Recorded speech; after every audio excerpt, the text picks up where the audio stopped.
Hello friends, Cook with કોમલ આજમાં તમારું સ્વાગત છે। આજે આપણે બનાવવાના છે પનીર ભુજી। તો ચલો બનાવીએ।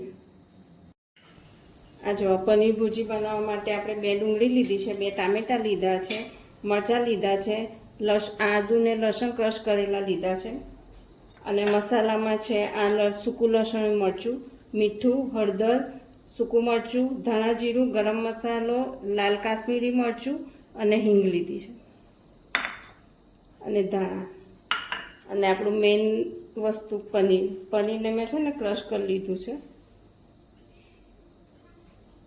તો ચલો આપણે બનાવીએ।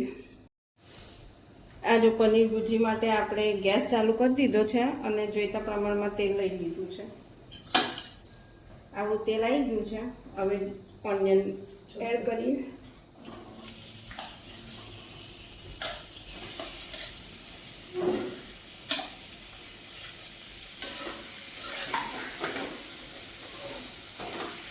ઓનિયનમાં છે ને થોડું મીઠું નાખી દઈએ એટલે ફટાફટ એ છે ને શેકાઈ જાય।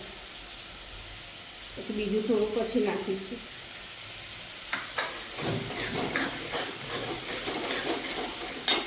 હિંગ પણ સાથે નાખી દઈએ આપણે।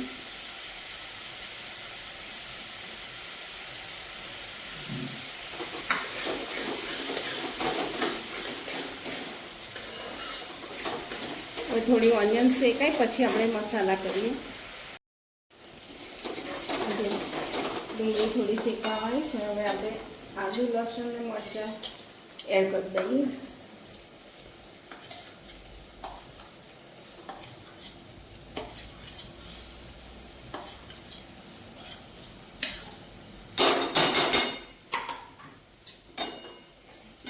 મિક્સ કરી લઈએ।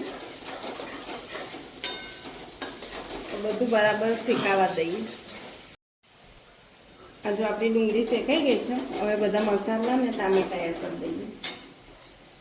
આ જો આપણા બધા મસાલા છે, આ છે ધાણા જીરું, ગરમ મસાલો, લસણનું મરચું, મીઠું, કાશ્મીરી મરચું, હળદર છે અને સૂકું મરચું છે।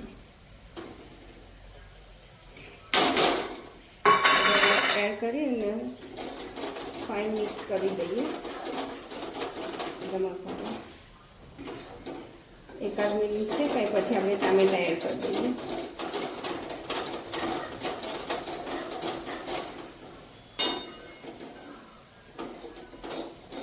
આ રીતે કરીએ ને એટલે મસાલા ને બધા ટામેટામાં ને ડુંગળીમાં ફાઇન મસાલા ચડી જાય।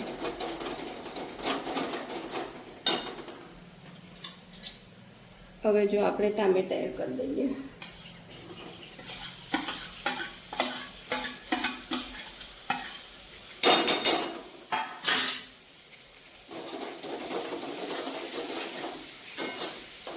હવે ટામેટા શેકાય ત્યાં સુધી એને થવા દઈએ, પછી પનીર એડ કરીશું। આ જો આપણા મસાલા ફાઇન શેકાઈ ગયા છે, હવે આપણે પનીર એડ કરી દઈએ। આ જો મસાલા શેકાઈ ગયા છે, હવે આપણે પનીર એડ કરી દીધું બધું।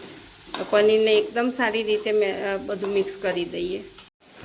આ જો આપણું શાક ફાઇન થઈ જવા આવ્યું છે, હવે ઉકળે છે, થોડું તેલ છૂટું પડે પછી આપણે ગેસ બંધ કરી ધાણા ઉપર ભભરાઈ દઈએ। થોડું તેલ છૂટું પડે ને તો ફાઇન લાગે કે આ પનીરનું શાક ખાધું આપણને એવું ફિલિંગ આવે।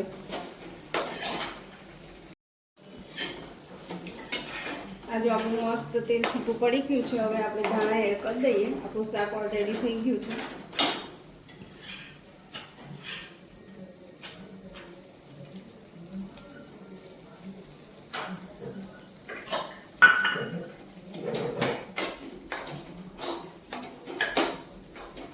મિક્સ કરી દઈએ બરાબર।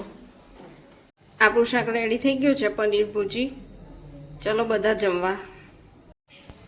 પનીર ભુજીનો વિડીયો ગમે હોય તો લાઈક કરજો, શેર કરજો ને સબસ્ક્રાઈબ કરજો।